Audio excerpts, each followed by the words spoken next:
Langit di tepi busut, besar tak muat di dalam peti. Besar hajat kami menjemput, besar niat di dalam hati.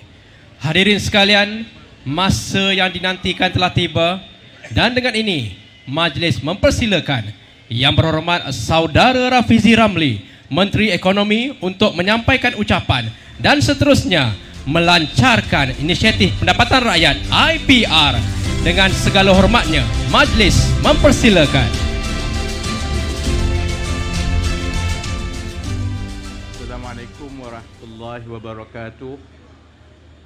Selamat pagi, salam sejahtera saudara-saudari Pengerusi Majlis yang saya kasihi, sahabat-sahabat saya yang berhormat, Datuk Seri Amiruddin Syari, Menteri Besar Selangor, yang berhormat Datuk Seri Aminuddin Harun, Menteri Besar Negeri Sembilan, Ketua Setiausaha Kementerian Ekonomi Datuk Nur Azmi Dirun, pimpinan-pimpinan daripada kerajaan negeri, daripada agensi-agensi kerajaan persekutuan dan kerajaan negeri, wakil-wakil daripada rakan-rakan strategik kita yang akan menjayakan, seterusnya saudara-saudari yang hadir pada hari ini.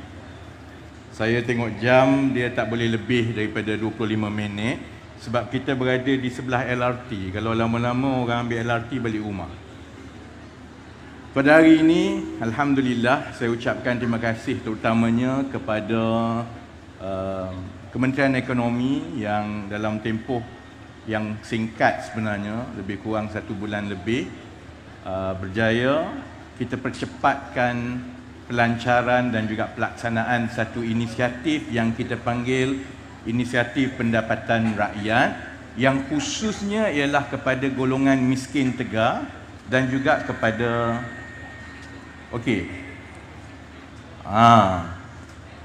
dengar depan lagi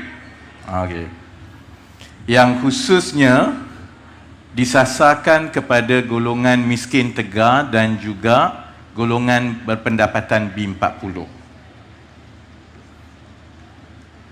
Dia tak jalan ni, Jalan? Oh, ke sana. Okey.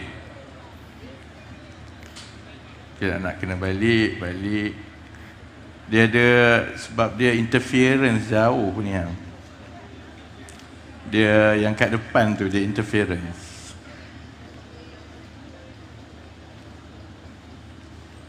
Okey.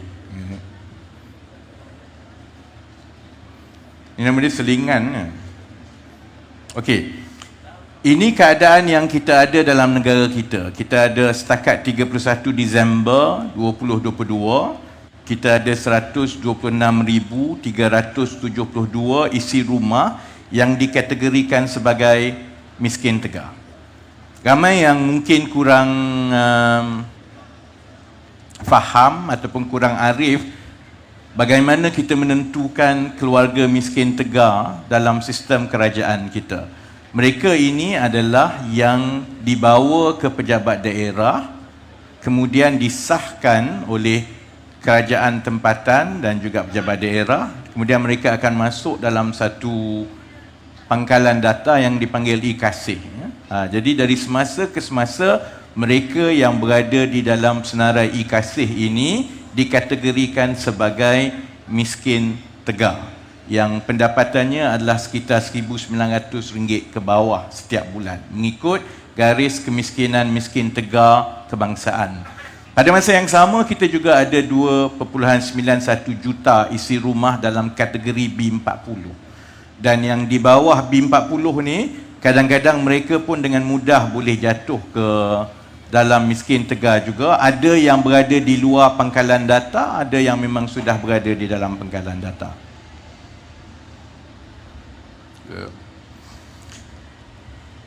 Usaha kerajaan persekutuan dan kerajaan negeri dan agensi dan sektor swasta untuk membantu pembasmian miskin tegar ini bukan bermula hari ini.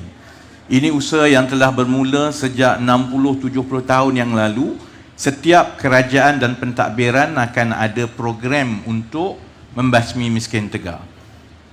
Cuma kita ada beberapa masalah utama sebenarnya dalam kita melaksanakan, dan ini sesuatu yang kita perlu perbaiki dari satu masa ke satu masa. Pertama ialah mengenai proses pemetaan dan juga pengesahan miskin tegar. Dulu lagi susah kerana kita tidak ada pangkalan data, kita juga tidak ada sistem komunikasi dan sistem data yang seperti sekarang.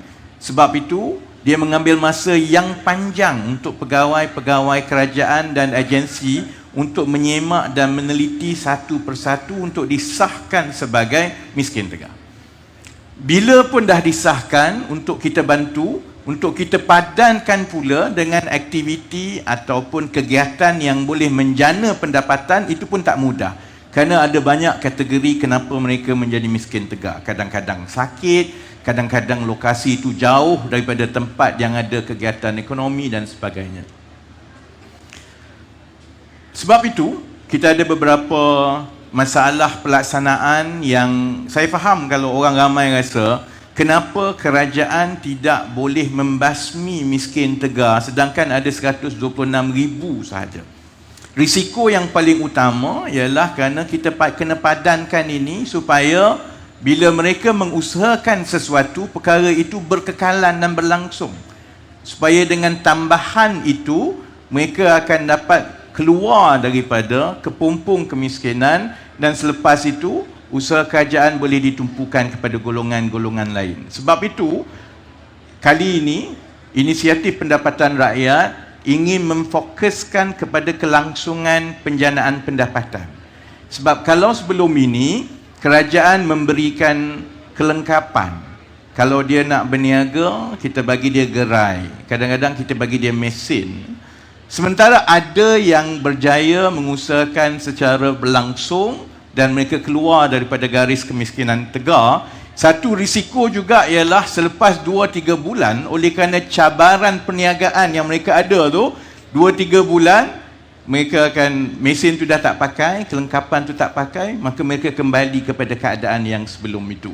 Jadi sebab itu risiko tergelincir daripada kembali ke kategori miskin tegar ini adalah sesuatu yang kita ambil perhatian khusus dalam kita merangka template penjanaan pendapatan yang kita yakin akan ada lebih upaya untuk memastikan kelangsungan penjanaan pendapatan di masa akan datang. Sebab itu yang paling penting ialah bagaimana untuk kita mewujudkan satu ekosistem. Kalau ada yang bertanya, kenapa kerajaan tak bagi saja kalau untuk mereka keluar daripada miskin tegar, pendapatannya mesti RM2,000 ke atas satu isi rumah, bukankah lebih mudah ambil wang tiap-tiap bulan, bagi RM2,000 mereka keluar daripada garis kemiskinan? Satunya, dia tidak berlaku adil kepada yang lain lah. Yang keduanya ialah garis kemiskinan itu naik tiap-tiap tahun. Bila keadaan ekonomi kita lebih baik, maka untuk kita kekal berada di luar garis kemiskinan, garis itu makin naik. Sekarang lebih kurang 1,900. 2 tahun lagi besar kemungkinan dia dah jadi 2,000 lebih.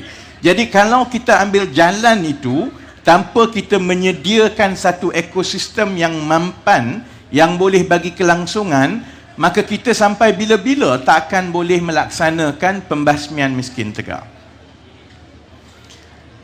Ini beza yang kita tumpukan sekarang melalui inisiatif pendapatan rakyat, berbeza dengan pendekatan memberi wang semata-mata. Pertama, kita mensyaratkan bahawa mesti ada pertanggungjawaban berkumpulan di kalangan penerima-penerima bantuan dalam inisiatif pendapatan rakyat ini. Mereka diwajibkan untuk menyertai satu koperasi setempat yang ditubuhkan untuk setiap penerima di dalam program IPR. Koperasi itu kita sebut sebagai Koperasi Basmi Miskin Tegar ataupun KOPMIT.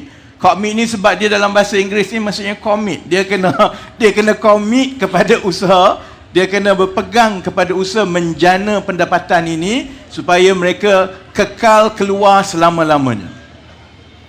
Yang kedua, bila kita bercakap tentang ekosistem, dia tak boleh tinggalkan golongan penerima ini semata-mata kita bagi dia kelengkapan, ataupun kita bagi dia modal awal, lepas tu kita tinggalkan dia. Ada sebab kenapa mereka berada dalam miskin tegar in the first place. Kerana ada banyak kekangan, ada banyak cabaran. Dan kalau kita yang biasa ini pun, bila kita mengusahakan sesuatu perniagaan ataupun kegiatan menjana pendapatan, kita pun kadang-kadang menghadapi kesukaran. Bayangkan golongan yang di dalam miskin tegar ataupun B40. Mereka perlukan satu ekosistem yang membolehkan ada bimbingan yang berterusan daripada kumpulan-kumpulan lain untuk membolehkan mereka ada daya saing dan bina upaya. Ciri yang ketiga, kita beralih daripada kita bagi sekaligus.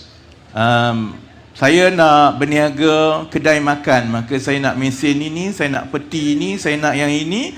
Sebelum ini, selalunya kita bagi sekaligus, lepas itu mereka terpulanglah dia nak buat macam mana. Dia jadi, tak jadi. Sebab itu bantuan yang kita tumpukan melalui IPR ialah bantuan yang akan diberikan setiap bulan untuk tempoh kawal selia 24 bulan.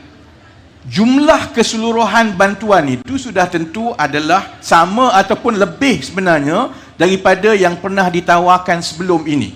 Tetapi bezanya dia tidak akan dapat tunai untuk sekaligus. Kerana setiap template penjanaan pendapatan itu dirangka untuk memastikan perbelanjaan besar itu disediakan oleh kerajaan dan itu telah dimasukkan sebagai bantuan. Sementara mereka mendapat bantuan tunai bulanan sementara menunggu perniagaan ataupun aktiviti penjanaan pendapatan itu betul-betul matang. Dan yang keempat, dari segi aktiviti penjanaan pendapatan yang dipilih, mereka dipadankan mengikut template yang disediakan kerana kerajaan dengan kerjasama pihak swasta akan menentukan mengikut rantaian permintaan setempat. Kalau tidak, kita akan ada risiko yang dipanggil overcrowding ataupun tepu. Ada orang nak jual donat susu, dia tengok donat susu laku, lepas tu semua orang nak jual donat susu. Satu barisan tu semua jual donat susu, maka yang awal pun bermasalah, yang baru pun bermasalah. Jadi sebab itu kita kena bantu mereka mengikut template penjanaan pendapatan yang telah dikaji dan sudah ada sambutan daripada rantaian bekalan setempat. Sama ada pembeli yang sudah ada, sama ada agensi kerajaan yang akan memberikan mereka bayaran untuk khidmat yang mereka berikan dan lain-lain. Sebab itu ekosistem ini dibentuk dengan 3 kumpulan utama. Kumpulan pertama ialah penerima, iaitu isi rumah dari miskin tegar dan juga isi rumah daripada B40. Satu lagi ialah pembimbing, dan pembimbing ini terdiri daripada pelbagai kumpulan. Sama ada peniaga setempat yang akan membeli produk dan perkhidmatan mereka. Kerana contohnya ada peniaga setempat yang sudah pun maju, tapi mereka ada masalah untuk mendapatkan bekalan-bekalan tertentu. Sekarang ini mereka terpaksa beli daripada luar. Memang menjadi manfaat kepada peniaga-peniaga setempat tadi untuk memastikan bekalan mereka itu bagus pada harga yang bertepatan untuk mereka bekerjasama dengan penerima-penerima ini supaya peniaga setempat ini menjadi off-taker. Kita juga perlukan NGO dan sukarelawan setempat untuk menyertai koperasi dan membimbing mereka soal perniagaan, soal pemasaran. Dan yang lebih penting selalunya, aktiviti penjanaan pendapatan ini, dia perlukan sokongan moral pada peringkat awal. Kalau dibiarkan mereka bergelumang seorang diri, susah. Tapi dalam kumpulan, apabila ada sokongan moral dan mereka mendapat bantuan dari segi latihan, dari segi galakan, dalam tempoh 24 bulan itu, ada kebarangkalian yang lebih tinggi. Mereka akan mendapat penjanaan pendapatan yang ada kelangsungan berbanding dengan sebelum-sebelum ini. Dan sudah tentu pembimbing itu perlu juga bantuan sepenuhnya daripada agensi-agensi kerajaan. Dan mereka ini kita akan gabungkan di dalam satu koperasi seperti yang saya sebut tadi sebagai Koperasi Basmi Miskin Tegak. Dan di sebelah yang satu lagi ialah rakan niaga ataupun rakan strategik. Hari ini contohnya saya berterima kasih kepada kumpulan awal rakan niaga dan rakan strategik yang telah pun turut serta dalam IPR pada peringkat ini. Ini termasuklah contohnya kumpulan prasarana, termasuklah contohnya kumpulan-kumpulan peruncitan utama negara, dan harapan kita ialah ini akan dibesarkan lagi, dan termasuklah pihak-pihak berkuasa kerajaan. Sebab itu saya berterima kasih kepada Kerajaan Negeri Selangor dan Kerajaan Negeri Sembilan kerana mereka antara yang paling awal bersetuju supaya ada khidmat-khidmat tertentu yang sebelum ini ditawarkan oleh kerajaan negeri kepada pihak swasta, selepas ini diberikan terus kepada penerima-penerima daripada golongan miskin tegar dan B40 di dalam program IPR ini. Satu lagi sebab kami nak minta tanah. Sebab tu Menteri Besar kena ada kan. Kalau tengok kepada simbol IPR, simbol itu ialah membuka pintu. Kita nak pastikan bahawa program kerajaan dalam membasmi kemiskinan bukan semata-mata memberi bantuan, tetapi bantuan itu dengan sokongan yang lain dan dengan ekosistem keseluruhan negara. Swasta pun ada, komuniti setempat pun ada, agensi kerajaan pun ada, penerima pun ada, peniaga biasa pun ada. Itu akan membuka pintu kepada golongan-golongan B40 dan miskin tegar ini supaya mereka melangkau keluar daripada kategori miskin. Pada masa yang sama, tanggungjawab kami di Kementerian Ekonomi, kami perlu mengimbangi di antara membantu bebanan rakyat setiap hari yang boleh mencapai seberapa ramai rakyat biasa, tetapi pada masa yang sama tugas berat kami ialah memastikan masalah-masalah struktur ekonomi dalam negara ini diselesaikan. Kita ada masalah sekarang, contohnya harga barang, soal kekurangan bekalan, soal gaji. Semua ini adalah kerana ia berpunca daripada beberapa masalah struktur ekonomi yang perlu diperbetulkan melalui dasar-dasar dan program-program baru. Jadi sebab itu, keutamaan kami ialah untuk memastikan bahawa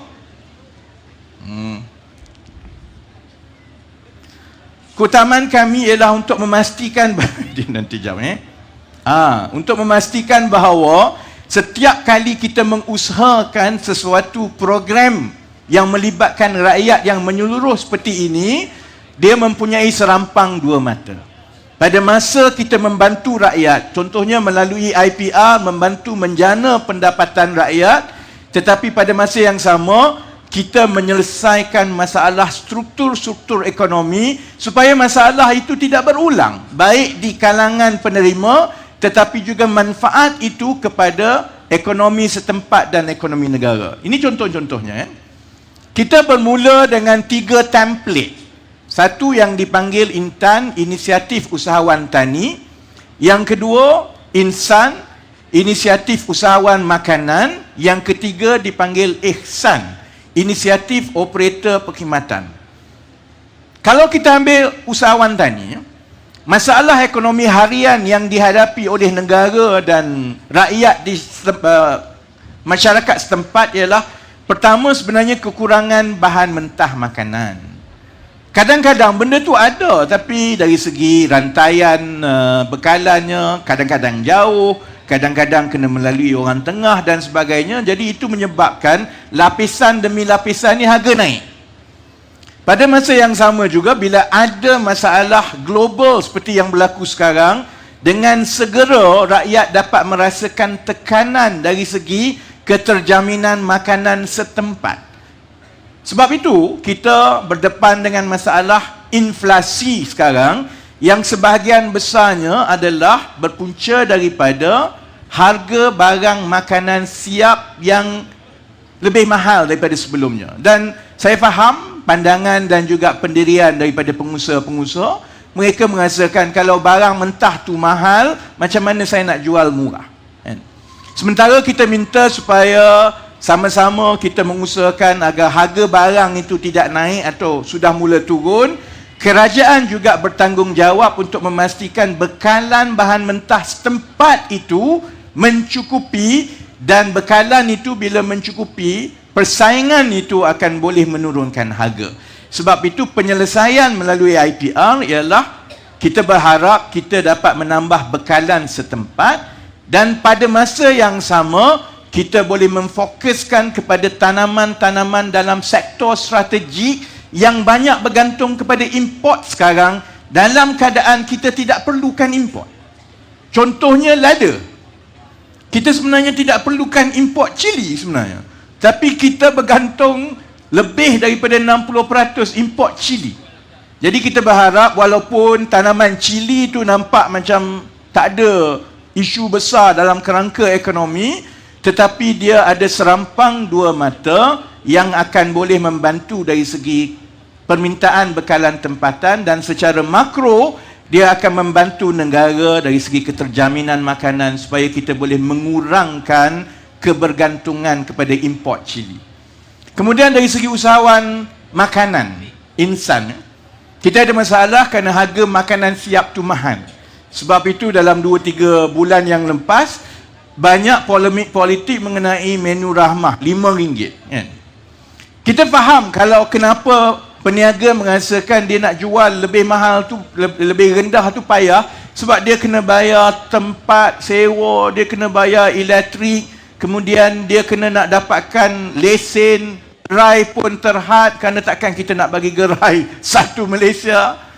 Jadi sebab itu, maka ditambah lagi pula kalau restoran dan sebagainya, orang ramai, orang kita kurang cenderung untuk bekerja sebagai pelayan di restoran. Kita ada kebergantungan kepada pekerja-pekerja asing. Ini adalah masalah harian dan masalah struktur negara yang kita harap melalui penyelesaian IPR.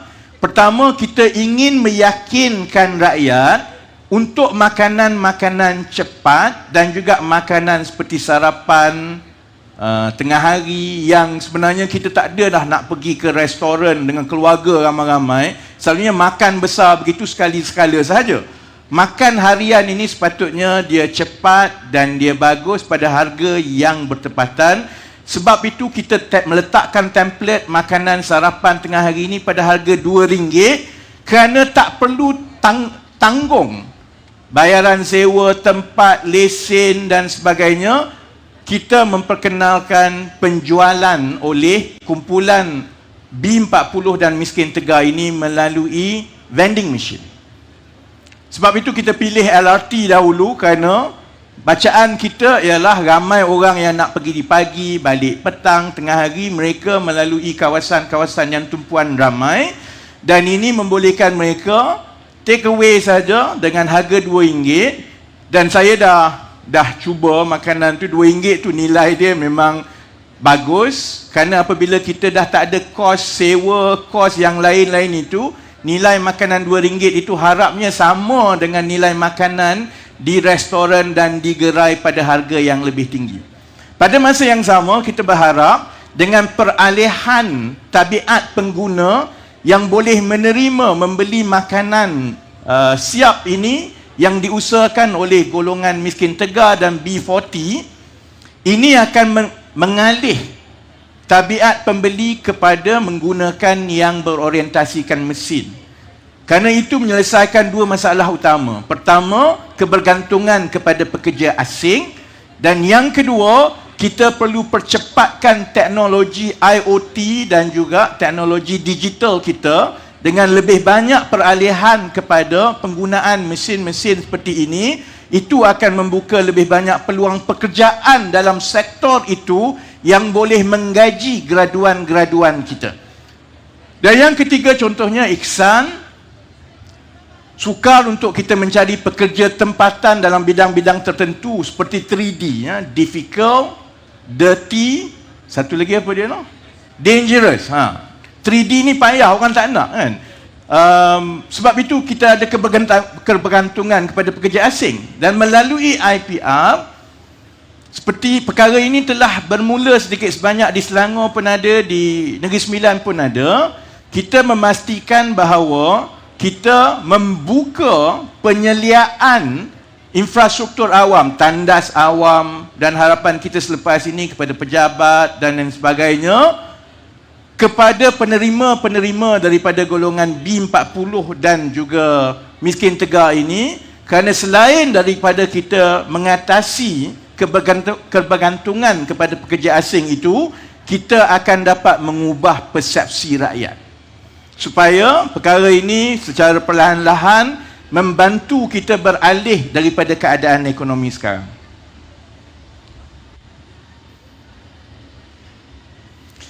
Dan ini yang akan disediakan oleh kerajaan. Untuk usahawan tani contohnya, kerajaan akan sediakan tanah. Kita sudah ada permulaan tanah yang baik untuk permulaan ini, dan sudah tentu jumlah tanah kerajaan yang disumbangkan oleh agensi persekutuan dan juga kerajaan-kerajaan negeri, jumlah tanah yang akan dibuka ini akan menjadi lebih besar dan lebih besar. Kita akan sediakan infrastruktur pertanian supaya contohnya kalau untuk mengusahakan tanaman berbentuk fertigasi, dia tak payah fikir soal infrastruktur, nak buat, nak bersih, nak sediakan pam air dan sebagainya. Perkara itu akan disediakan oleh kerajaan dan telah dimasukkan dalam bantuan kepada penerima. Kita juga akan bagi latihan kemahiran, teknologi pertanian, latihan perniagaan melalui koperasi, kos-kos lain seperti kos operasi baja dan sebagainya, semua dah masuk di dalam economics yang kita kira. Ada sokongan pemasaran, sebab itu kita perlukan rakan-rakan strategik daripada kumpulan-kumpulan peruncitan.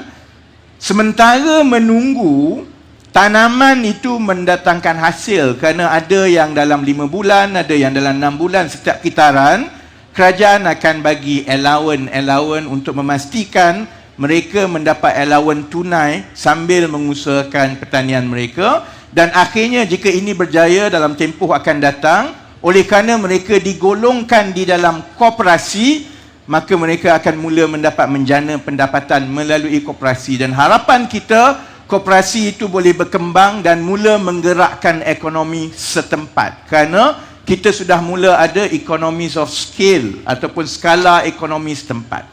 Perkara yang sama juga kepada inisiatif usahawan makanan insan. Kalau mereka nak beli sendiri, vending machine payah, mahal, dan kontraknya panjang dan sebagainya, dia nak cari tempat semua susah. Kerajaan akan mengusahakan penempatan dan buka, macam saya sebut tadi, buka pintu supaya vending machine ini diletakkan di kawasan-kawasan tumpuan rakyat di seluruh negara. Lebih mudah di kawasan bandar, lebih susah di kawasan luar bandar, tetapi insya-Allah bila lebih ramai yang menerima budaya hidup ini, dia akan jadi lebih banyak tempat yang kita boleh buka. Latihan semua diberikan, sokongan semua diberikan, cuma mereka bantuan itu dalam bentuk sewa beli untuk memiliki vending machine itu untuk tempoh 24 bulan. Dan kalau tengok kepada hasil vending machine setengah kumpulan peruncitan yang ada, hasil itu sebenarnya lumayan, bergantung kepada bentuk produk yang dipasarkan melalui vending machine itu. Kalau kena harga, dan kalau kena tempat, dan kalau budaya ini disambut oleh rakyat, maka sebenarnya setiap vending machine itu boleh mengeluarkan satu keluarga daripada garis kemiskinan. Dan yang ketiga, melalui operasi inisiatif operator perkhidmatan Ihsan, kita akan pastikan kumpulan-kumpulan ini mendapat fasiliti untuk mereka selia dan jaga, dan mengikut tempat, kalau ada kutipan itu yang rendah ataupun bayaran daripada pihak berkuasa tempatan atau agensi kerajaan itu rendah, untuk tempoh 24 bulan, kerajaan akan bagi tambahan pendapatan, top up, supaya mereka mendapat sekitar RM2,000 sebulan yang mengeluarkan mereka daripada garis kemiskinan. Ini sasaran-sasaran kita. Untuk tahun 2023, cabaran paling utama kepada kementerian dan negara ialah untuk memastikan 100,000 isi rumah penerima ini mendapat manfaat dengan peruntukan 750 juta. Peruntukan ada. Tapi kita perlukan penerima datang dan mula mengambil bahagian dalam program-program ini. Kalau tidak, peruntukan ada tapi tak ada sambutan daripada kumpulan SASA, kita akan ada masalah. Dan untuk itu berlaku, kita juga perlukan 5,000 orang pembimbing dari kalangan peniaga, dari kalangan NGO, dari kalangan sukarelawan, bukan sahaja rakan-rakan strategik yang akan membeli, tetapi sokongan daripada NGO setempat, masjid-masjid, daripada sukarelawan yang dah pencen dan dah balik kampung, yang ingin membantu golongan setempat supaya mereka menjadi pembimbing kepada koperasi-koperasi miskin tegar yang akan ditubuhkan. Dan kalau kita berjaya memastikan 100,000 penerima dalam tempoh setahun ini, insya-Allah kita boleh berjaya mewujudkan sekitar 150 koperasi miskin tegar di seluruh negara. Dan itu membolehkan kita mensasarkan baki daripada keluarga miskin tegar dan juga B40 dalam tahun 2024, supaya semua penerima ini ada tempoh 24 bulan kawalan selia supaya mereka keluar daripada garis miskin tegar menjelang akhir 31 Disember 2025, iaitu pengakhiran rancangan Malaysia ke-12, seperti yang disebut oleh Perdana Menteri hari Jumaat lepas, untuk menoktahkan miskin tegar di negara ini. Jadi saya dah sampai ke penghujung. Kita perlukan tanggungjawab bersama. Kita perlukan kementerian-kementerian, dan kita akan menyelaraskan segala bantuan dan program yang sedia ada melalui inisiatif pendapatan rakyat. Sebab itu kita bermula dengan hari ini 800 ekar tanah kerajaan persekutuan. Kita minta supaya kerajaan-kerajaan negeri Selangor, kerajaan negeri Sembilan, dan bila kita sebut tanah ni, jangan fikir tanah ratus-ratus ekar tu. Sebenarnya di kawasan bandar kita banyak tanah rizab yang kecil. Kita juga ada tanah-tanah dari segi pembentungan, tanah di bawah rintis elektrik. Semua tanah-tanah ini boleh dibuka kepada orang ramai untuk menanam.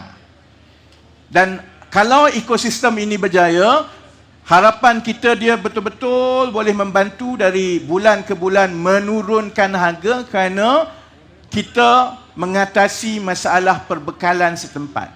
InsyaAllah saya juga akan pergi dari satu negeri ke satu negeri, berjumpa dengan setiap menteri besar untuk saya minta tanah.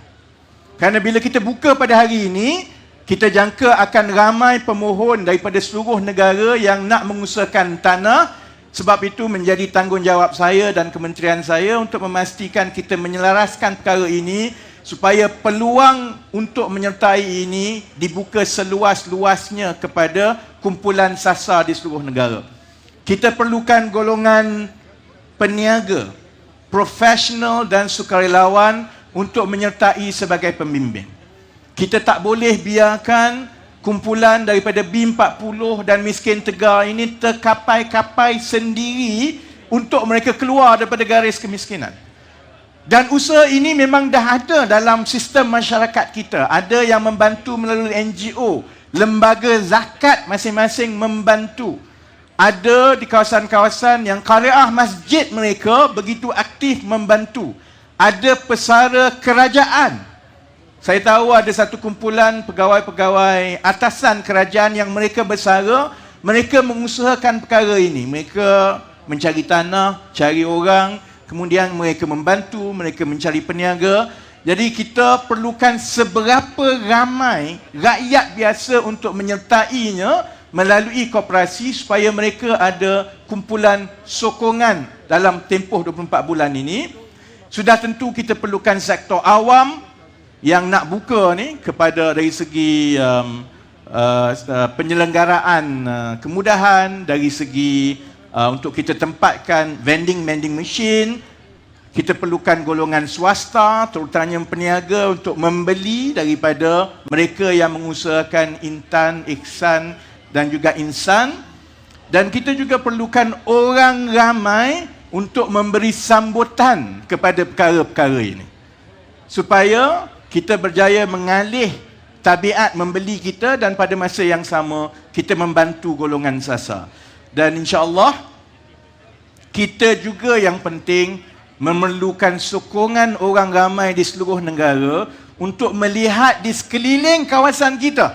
Kalau ada keluarga yang menepati ciri-ciri ini, mereka berada dalam golongan miskin tegar di bawah RM1,900 ke bawah, ataupun mereka di bawah golongan B40, gajinya lebih kurang RM2,008 ke bawah, mereka boleh mendapat manfaat daripada ini. Saya minta bantuan daripada kerajaan negeri dan orang ramai untuk mendaftarkan mereka, dan insya-Allah kita akan padankan dengan data yang sedia ada kita di dalam IKASI, data sedia ada di dalam sistem kerajaan dan sebagainya. Dia selalu skip. Jadi yang perasmian ini kerja mudah sebenarnya, kan? Merasmikan ini mudah, melaksanakannya itu payah. Dan saya sendiri dan juga sahabat-sahabat daripada jabatan-jabatan kerajaan, mustahil kami boleh menggerakkan sesuatu ini tanpa keseluruhan bantuan seluruh rakyat Malaysia, baik orang perseorangan, baik syarikat swasta, baik NGO dan sebagainya. Jadi sebab itu pada hari ini saya mohon supaya seberapa ramai yang menonton, yang hadir, dan tindakan diambil oleh badan-badan yang terbabit untuk kita mula mendaftar kumpulan sasaran penerima satu. Bagi mereka yang nak mendaftar menjadi pembimbing, sama ada NGO ataupun orang perseorangan ataupun pesara ataupun karya masjid, boleh daftarkan sebagai pembimbing, termasuk juga peniaga-peniaga yang ingin menyertai supaya mereka boleh bina rantaian bekalan di kawasan setempat mereka. Kalau mereka berniaga keripik ubi, dia tak cukup tanaman ubi, dia boleh mendaftar supaya kita boleh pastikan ada tanah dan peserta yang membekalkan ubi mentah kepada mereka supaya mereka tidak bergantung kepada pembekal-pembekal lain. Jadi kita perlukan 3 kumpulan ini untuk mendaftar secepat mungkin. 1, golongan penerima B40 dan miskin tegar. 2, golongan-golongan pembimbing. Dan 3, peniaga yang menjadi off-taker. Jadi setakat itu, saya ucap terima kasih banyak-banyak kepada semua. Yang penting ialah kita lihat bagaimana pelaksanaan ini menyentuh seberapa ramai golongan miskin tegar dan B40, dan saya berharap dia juga melibatkan seberapa ramai rakyat Malaysia, dan dalam 2 tahun daripada sekarang kita akan dapat, kalaupun tidak menoktahkan, kita akan ada satu template program yang boleh membantu memastikan golongan-golongan miskin yang jatuh dalam miskin tegar ini ada kelangsungan pendapatan untuk beri mereka upaya keluar daripada kepempungan tersebut. Jadi terima kasih banyak-banyak. Jadi saya pulangkan kepada pengerusi majlis. Saya sudahi dengan wabillahi taufiq wal hidayah. Wassalamualaikum warahmatullahi wabarakatuh. Mohon yang berhormat kekal